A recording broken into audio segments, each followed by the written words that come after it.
pessoal, eu sou a Tamara e estamos no primeiro capítulo do livro Obreiros da Vida Eterna, Convite ao Bem.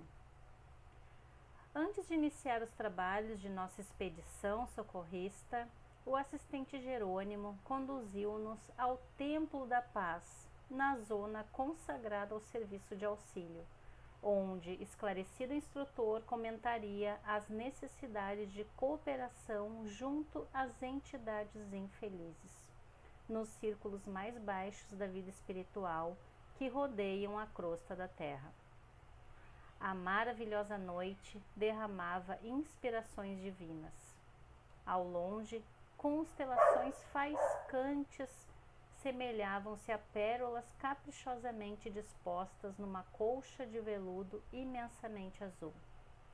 A paisagem lunar oferecia detalhes encantadores. Picos e crateras salientavam-se à nossa vista, embora a considerável distância, num deslumbramento de filigrama preciosa. Fulgurava o Cruzeiro do Sul como símbolo sublime, desenhado ao fundo azul escuro do firmamento. Canopos, círios, antares brilhavam infinitamente, figurando-se-nos balizas radiosas e significativas do céu. A Via Láctea, dando-nos a impressão de prodigioso ninho de mundos, parecia um dilúvio de moedas resplandecentes a se derramarem de cornucópia gigantesca e invisível, convidando-nos a meditar nos segredos excelsos da natureza divina. E as suaves virações noturnas, osculando-nos a mente em êxtase, passavam apressadas, sussurrando-nos grandiosos pensamentos, antes de se dirigirem às esferas distantes. Então aqui o grupo de Luciana, Hipólito, André Luiz e Jerônimo, que é o coordenador do grupo, estão indo até o Templo da Paz na cidade de Nosso Lar. O templo, edificado no sopé de graciosa colina, apresentava aspecto festivo, em virtude da iluminação feérica a projetar singulares efeitos nos caminhos adjacentes. As torres, à maneira de agulhas brilhantes, alongavam-se pelo céu, contrastando com o indefinível azul da noite clara. E cá embaixo, as flores de variadas figurações eram taças luminosas, servindo luz e perfume, balouçando de leve na folhagem ao sopro incessante do vento.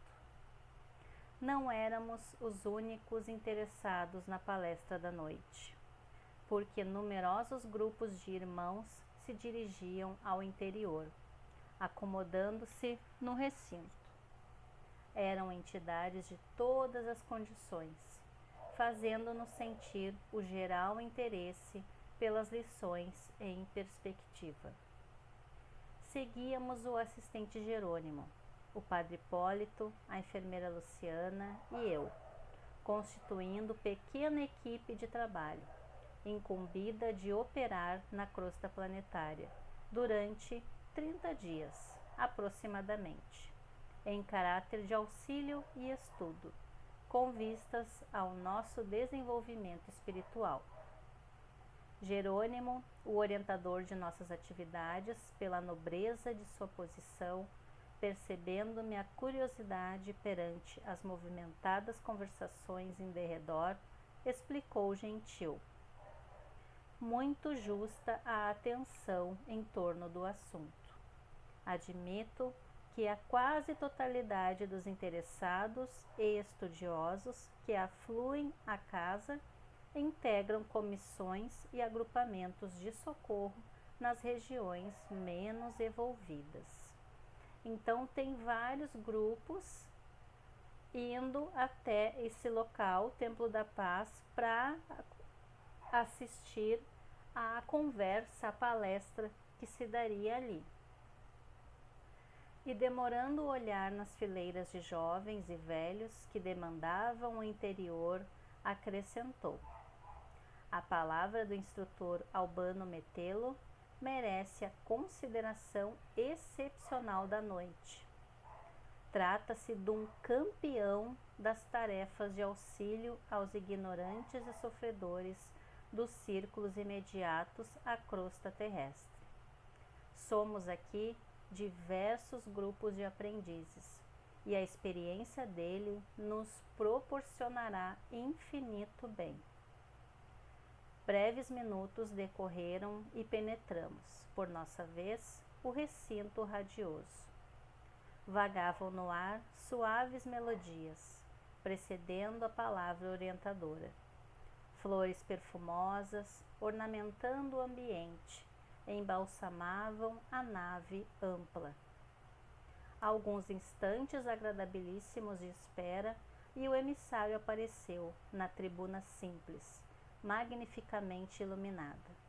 Era um ancião de porte respeitável, cujos cabelos lhe teciam uma coroa de neve luminosa. De seus olhos calmos e esplendidamente lúcidos, irradiavam-se forças simpáticas que de súbito nos dominaram os corações. Depois de estender sobre nós a mão amiga, num gesto de quem abençoa, ouviu-se o coro do templo entoando o hino Glória aos servos fiéis. Ó Senhor, abençoa os teus servos fiéis, mensageiros de tua paz, semeadores de tua esperança. Onde haja sombras de dor, acende-lhes a lâmpada da alegria. Onde domine o mal, ameaçando a obra do bem, abre-lhes a porta oculta a tua misericórdia. Onde surjam aculha-os do ódio, auxilia-nos a cultivar as flores bem-aventuradas de teu sacrossanto amor. Senhor, são eles teus heróis anônimos, que removem pântanos e espinheiros, cooperando em tua divina semeadura. Concede-lhes os júbilos interiores da claridade sagrada em que se banham as almas redimidas. Unge-lhes o coração com harmonia celeste, que reservas ao ouvido santificado. Descortina-lhes as visões gloriosas, que guardas para os olhos dos justos. Condecora-lhes o peito com as estrelas da virtude leal. Enche-lhes as mãos de dádivas bendita, para que repartam em teu nome as leis do bem, a lua da perfeição, o alimento do amor, a veste da sabedoria, a alegria da paz, a força da fé, o influxo da coragem, a graça da esperança, o remédio retificador. Ó Senhor, inspiração de nossas vidas, mestre de nossos corações, refúgio dos séculos terrestres, faze brilhar teus divinos lauréis e teus eternos dons na fronte lúcida dos bons, os teus servos fiéis. O instrutor ouviu em silêncio, de olhos molhados, deixando transparecer íntimo júbilo, enquanto a maioria da assembleia disfarçava discretamente as lágrimas que os acentos harmoniosos do cântico nos arrancavam do coração, em se perdendo no espaço as derradeiras notas da melodia sublime. Metelo, sem qualquer luso de gesticulação, saudou-nos com expressiva simplicidade, desejando-nos a paz do Senhor, e prosseguiu: não mereço, amigos, o preito de carinho desta noite. Não tenho servido fielmente aquele que nos ama desde o princípio, e por isso vosso hino confunde-me. Mero soldado das lides evangélicas, trabalho ainda no campo da própria redenção. Fez ligeira pausa, fitou-nos paternal e continuou: mas a minha personalidade não interessa. Venho falar-vos de nossos trabalhos singelos, nas regiões espirituais ligadas à crosta da terra. Ó, meus irmãos, é necessário apelar para as nossas energias mais recônditas. As zonas purgatoriais multiplicam-se assustadoramente em derredor dos homens encarnados. A distância dos teatros de angústia, vinculados às realizações edificantes de nossa colônia espiritual, preservando valiosas reservas da vida infinita para essa mesma humanidade que se debate no sofrimento e nas trevas.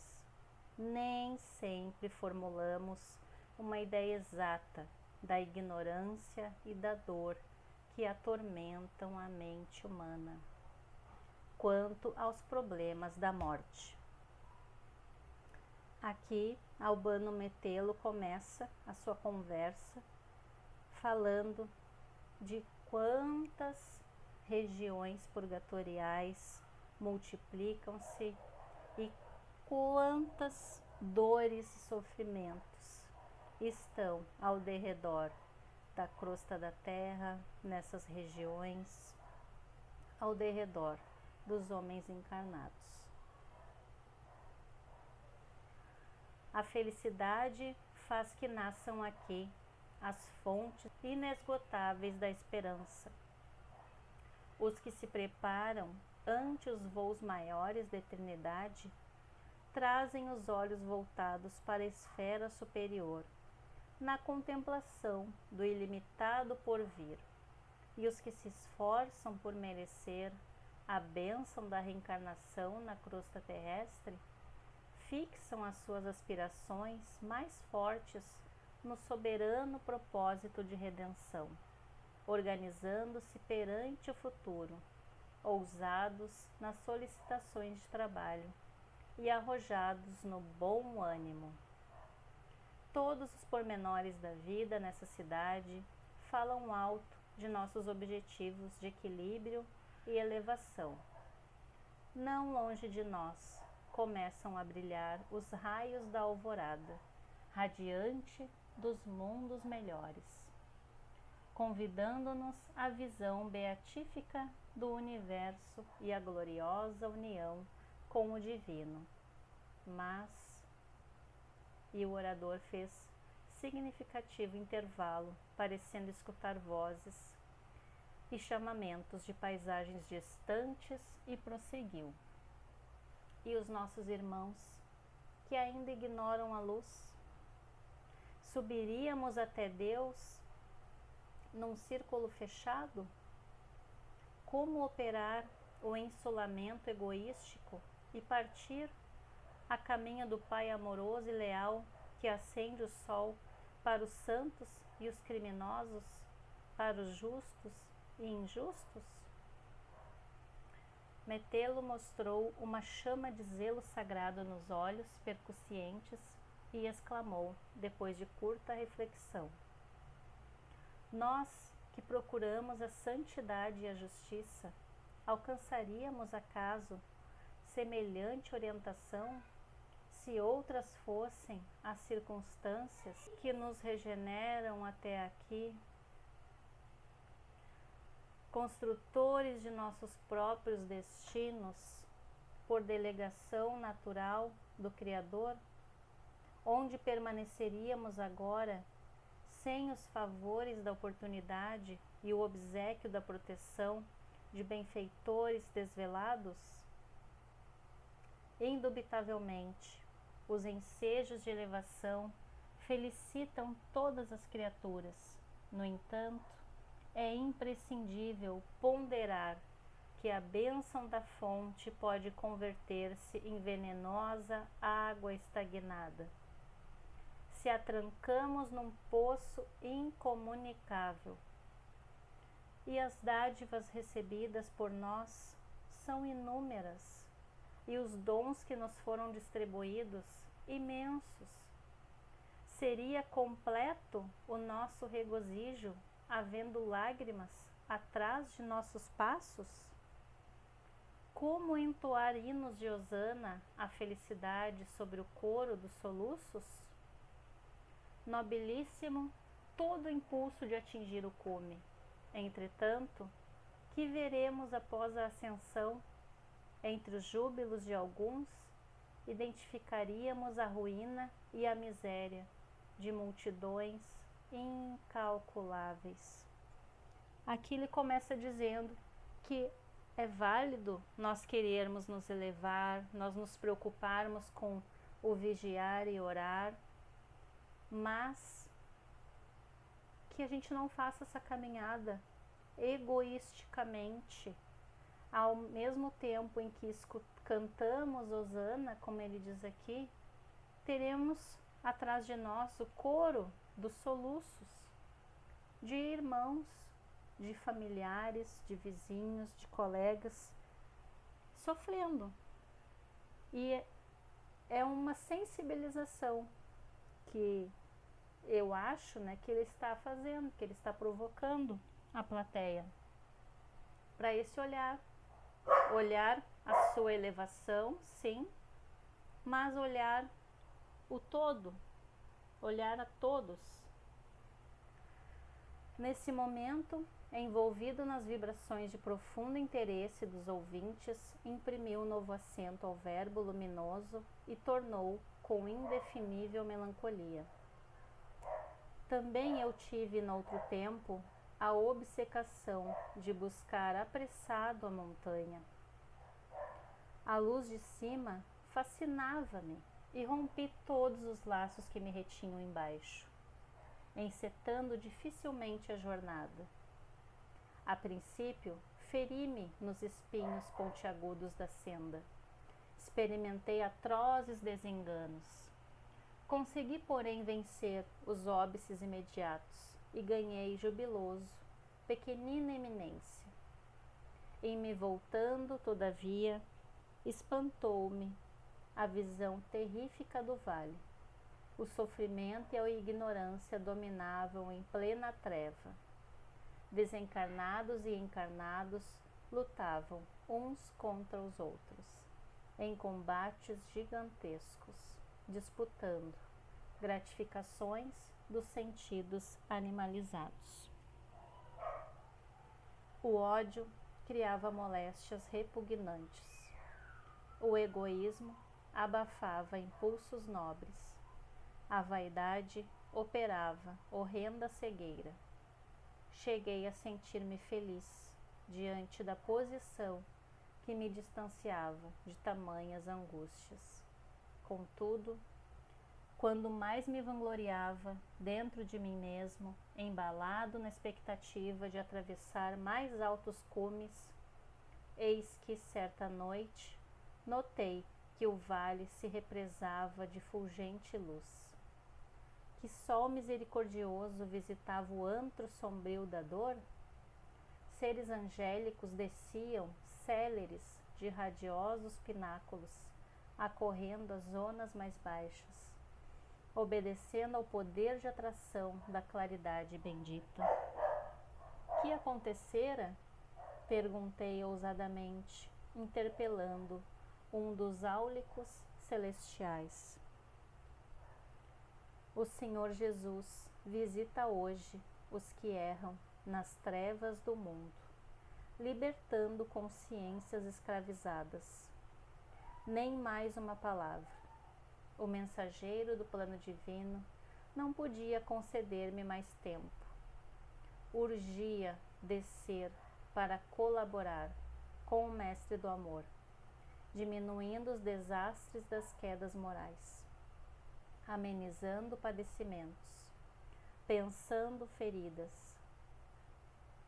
secando lágrimas, atenuando o mal e, sobretudo, abrindo horizontes novos à ciência e à religião, a desfazer a multimilionária noite da ignorância. Novamente sozinho, na peregrinação para o alto, reconsiderei a atitude que me fizera impaciente. Em verdade, para onde marchava meu espírito, despreocupado da imensa família humana, junto da qual aurira minhas mais ricas aquisições para a vida imortal? Por que enojar-me ante o vale, se o próprio Jesus, que me centralizava as aspirações, trabalhava solícito para que a luz de cima penetrasse as entranhas da terra? Não praticava eu o crime execrável da usura, olvidando aqueles entre os quais adquirira o roteiro destinado à minha própria ascensão? Como subir sozinho, organizando um céu exclusivo para minha alma, lastimavelmente abstraído dos valores da cooperação que o mundo me prodigalizava com generosidade e abundância?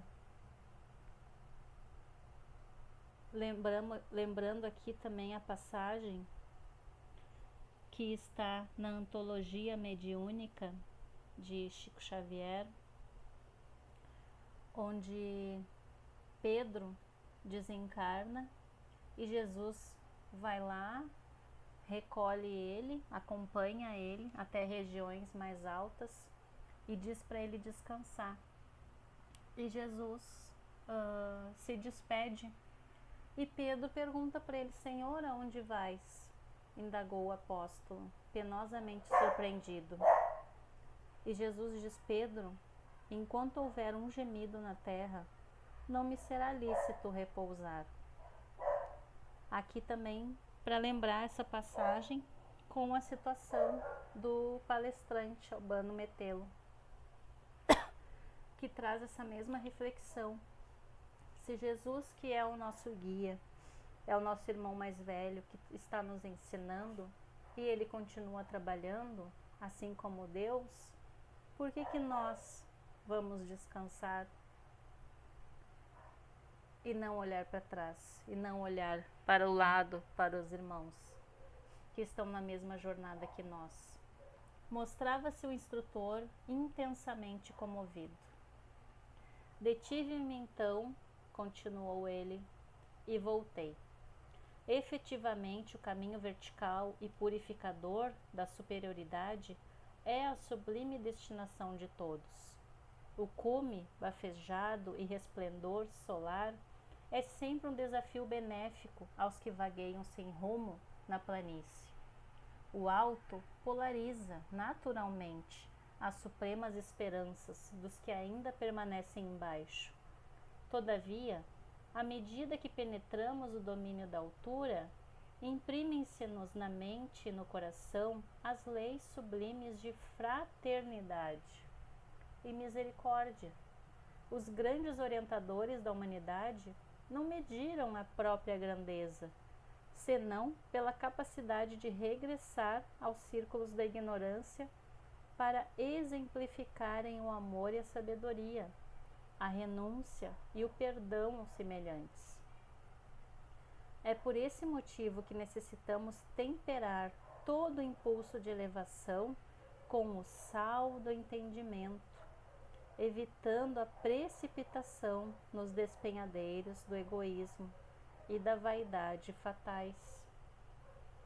Metelo silenciou por instantes e, diante da comoção com que lhe acompanhávamos a palestra, retomou o verbo com outra inflexão de voz. Outrora, quando nos envolvíamos ainda nos fluidos da carne terrestre, supunhamos com desacerto que a vaidade e o egoísmo somente poderiam vitimar os homens encarnados.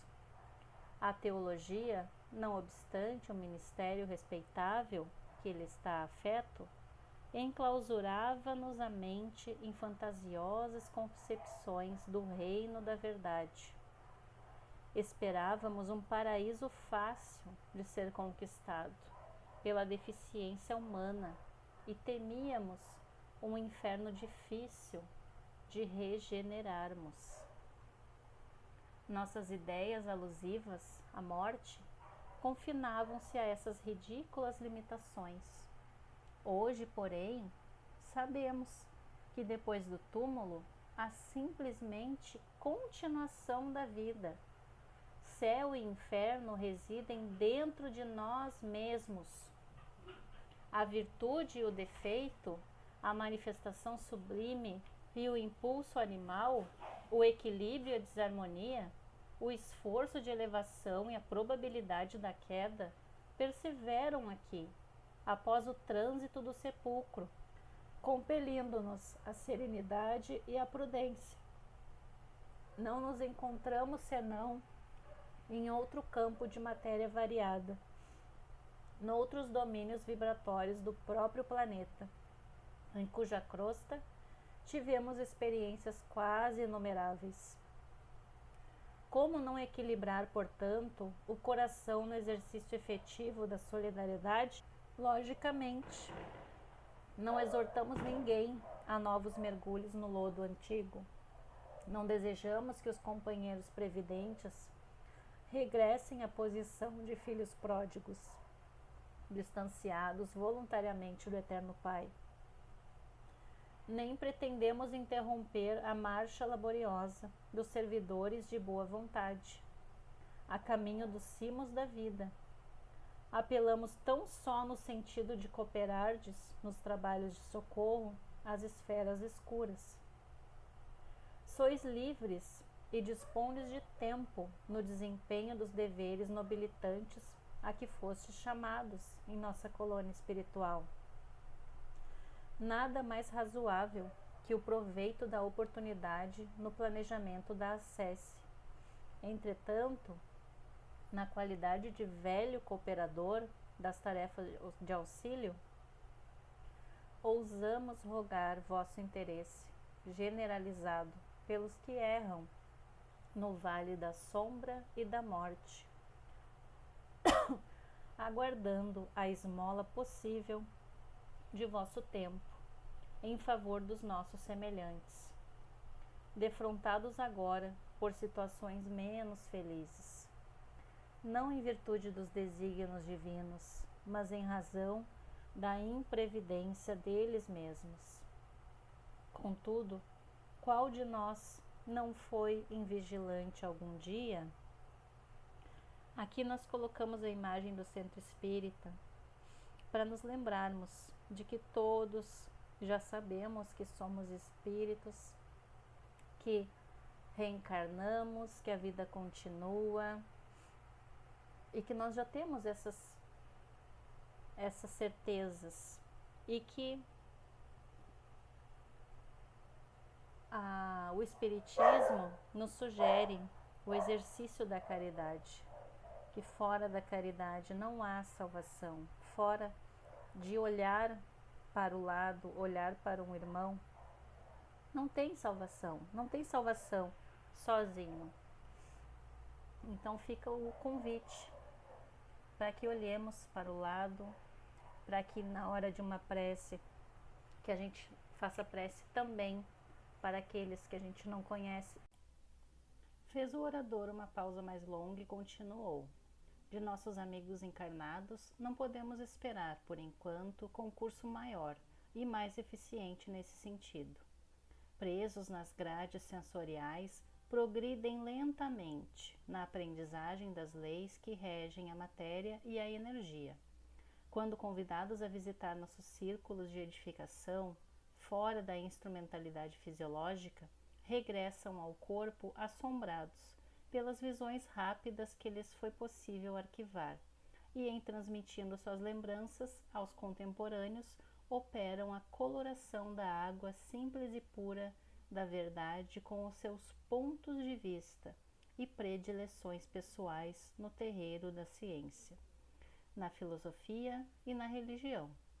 Bernardin de Saint-Pierre, o romancista trazido por amigos a regiões vizinhas da crosta planetária, volta ao seu meio de ação e traça aspectos que asseverou pertencerem ao planeta Vênus.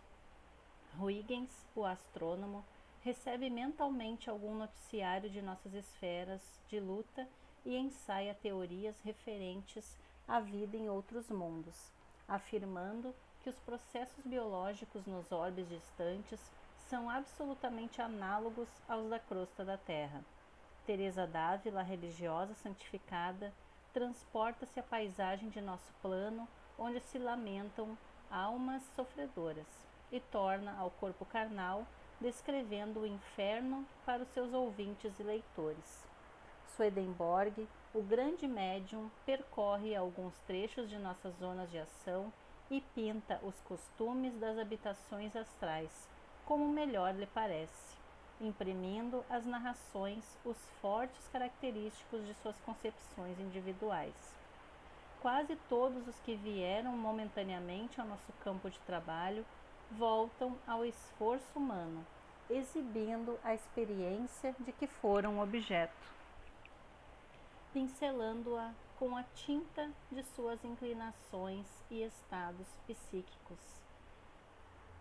O palestrante está dizendo que algumas personalidades foram em desdobramento do sono a regiões astrais e, ao retornar, ao lembrar, trouxeram suas impressões de acordo com aquilo que elas acreditam. Então, talvez elas... É como nós vamos num lugar e nós vamos dar a nossa opinião conforme o que mais nos chama atenção. Eu vou falar de algum aspecto daquele ambiente, a outra pessoa vai falar um outro aspecto que eu não prestei tanta atenção e também não me chamou atenção, e assim sucessivamente. Então, cada um foi em desdobramento, viu essas regiões, o que acontece, para lhes ajudarem a trazer essa notícia que a vida continua, que não é só essa existência, mas que cada um trouxe conforme a sua crença, o seu estado psíquico. Porque se encontram fundamente arraigados ao chão inferior do próprio eu, acreditam enxergar outros mundos em situações iguais à da Terra, nosso maravilhoso templo, cujas dependências não se restringem à esfera da crosta sobre a qual os homens de carne pousam os pés. A Terra é também nossa grande mãe, cujos braços acolhedores se estendem pelo espaço além, ofertando-nos outros campos de aprimoramento e redenção. Modificando a inflexão de voz, prosseguiu. As criaturas, porém, atravessam breve período de existência no mundo carnal. A maioria demora-se nas estações expiatórias do resgate difícil e confunde-se nas vibrações perturbadoras do sofrimento e fazem da morte uma deusa sinistra. Apresentam o fenômeno natural da renovação com as mais negras cores, agarradas às sensações do dia que passa. Ignoram como dilatar a esperança e transformam a separação provisória numa terrível noite de amarguroso adeus. Vítimas da ignorância em que se comprazem, internam-se em florestas de sombras onde perdem toda a paz, convertendo-se em presas delirantes dos infernos de horror criados por elas mesmas, nos desvairamentos passionais. Como esperar delas a colaboração precisa com a extensão desejável, se pela indiferença para com os próprios destinos mergulham-se diariamente nos rios de treva, desencanto e pavor? Unamo-nos, portanto, auxiliando-as, segundo os preceitos evangélicos, escortinando-lhes novos horizontes e aclarando-lhes os caminhos evolutivos. De olhos fulgurantes e neblinados de lágrimas, pela evocação talvez de quadros das esferas sombrias, que não nos era dado conhecer, Metelo manteve-se longos instantes em silêncio, voltando a dizer em tom de súplica: recordemos o Divino Mestre, e não desdenhemos a honra de servir, não de acordo com os nossos caprichos pessoais, porém de conformidade com seus desígnios e suas leis. Campos imensuráveis de trabalho aguardam-nos a cooperação fraterna, e a semeadura do bem produzirá nossa felicidade sem fim. Falou comovedoramente por mais alguns minutos, e em seguida invocou as forças divinas, arrancando-nos lágrimas de intraduzível alegria. Raios de claridade azul brilhante choveram no recinto, proporcionando-nos a resposta do plano superior. Transcorridos alguns momentos de meditação, Metelo fez exibir num grande globo de substância leitosa, situado na parte central do templo, vários quadros vivos do seu campo de ação nas zonas inferiores. Tratava-se da fotografia animada com a apresentação de todos os sons e minúcias anatômicas inerentes às cenas observadas por ele, em seu ministério de bondade cristã. Infelizes desencarnados, em despenhadeiros de dor, imploravam piedade. Monstros de variadas espécies, desafiando as antigas descrições mitológicas, compareciam horripilantes ao pé de vítimas desventuradas. As paisagens analisadas de tão perto, através de avançado processo de fixação das imagens, não somente emocionavam, infundiam terror. Na intimidade da massa leitosa em que eram lançadas, adquiriam expressões de vivacidade indescritível. Apareciam soturnas procissões de seres humanos despojados do corpo, sob céus nevoentos e ameaçadores, cortados de cataclismos de natureza magnética. Pela primeira vez, contemplava eu semelhante demonstração, sem disfarçar a emoção. Para onde se dirigiam aquelas fileiras imensas de espíritos sofredores?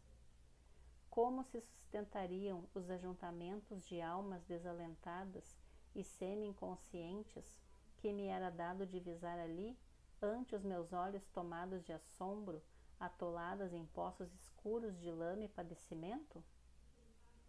Em dado instante, a voz do instrutor quebrou o silêncio.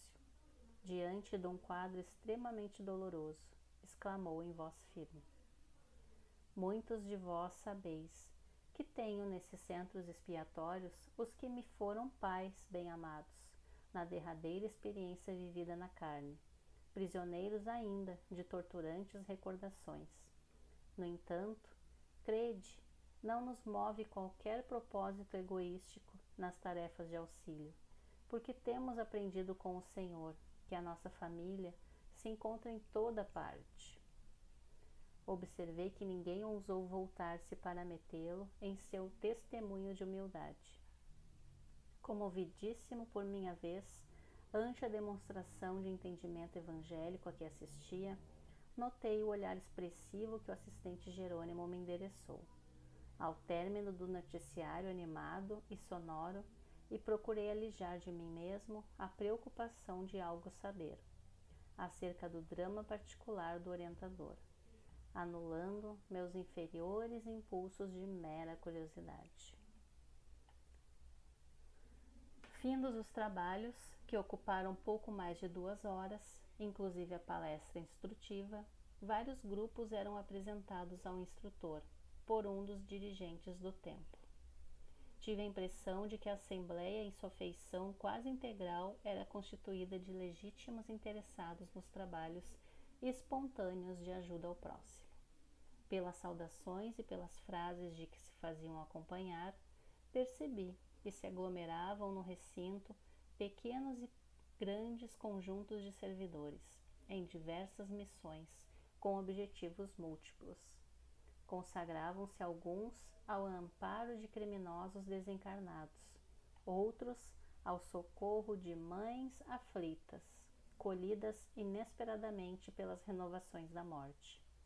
Outros ainda interessavam-se pelos ateus, pelas consciências encarceradas no remorso, pelos enfermos na carne, pelos agonizantes na crosta, pelos dementes sem corpo físico, pelas crianças em dificuldade no plano invisível aos homens, pelas almas desanimadas e tristes, pelos desequilibrados de todos os matizes, pelos missionários perdidos ou desviados, pelas entidades jungidas às vísceras cadavéricas, pelos trabalhadores da natureza, necessitados de inspiração e carinho.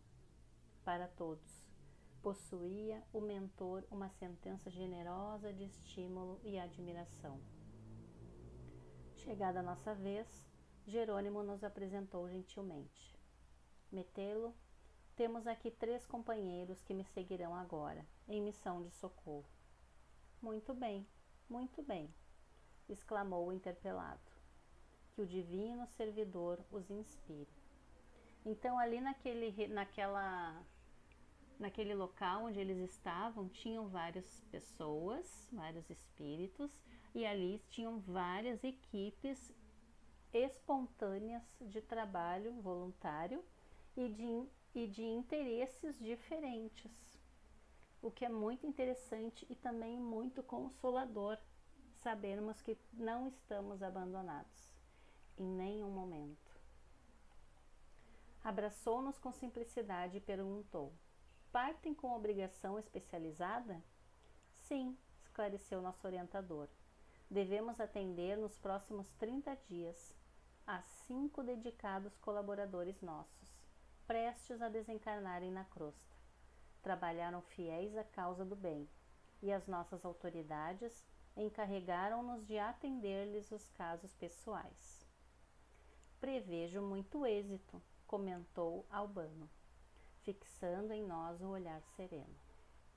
Revelando espontânea alegria pelas palavras ouvidas, Jerônimo acrescentou delicado: confio na dedicação dos meus companheiros.